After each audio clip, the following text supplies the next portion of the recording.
中共最可能对付台湾的方法，就是阻断台湾的能源进口，因为台湾是一个海岛，它的能源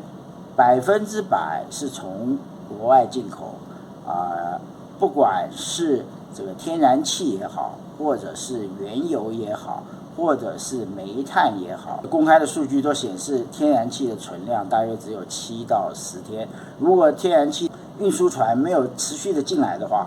这个供应量就会产生问题那原油的储量呢，大约是1个月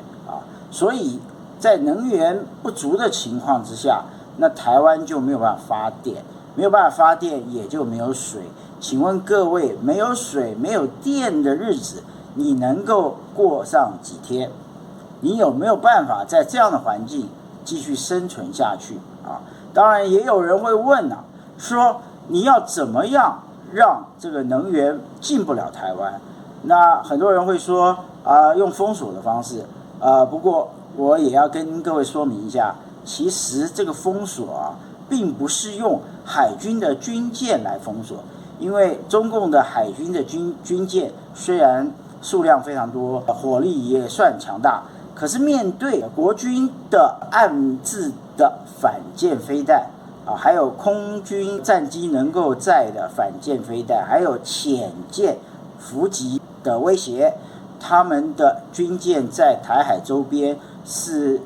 生存性不高，而且对于想要封锁台湾、阻断台湾能源的输入，效用不大，效用有限，因为他自己本身的安危都受到威胁那么他要怎么样的来阻止台湾能源的引进呢？其实有很多方法，主要在于火箭军的反舰弹道飞弹，还有更新式的运用超高音速滑翔器来攻击海上的大型船只。这样的威胁在这篇《华盛顿邮报》的报道里面，这个记者特别也问到，美国目前没有办法，没有对付或者是反制中共这种超高音速滑翔载具的攻击，他没有办法。你可以注意到前年美国参议院的主席佩洛西在访问台湾之后，中共不是举行过一次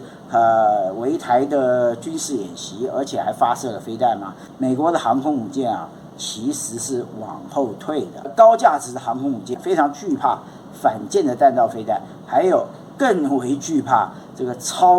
运用超高音速滑翔载具来攻击航空母舰这样高价值而大型的目标这个是一种不对称的态势，也就是说这个飞弹当然不便宜了，可是相对于这样的一个不知道多少亿不知道几百亿美元的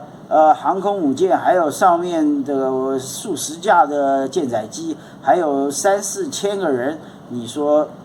这样的这个交换划不划得来？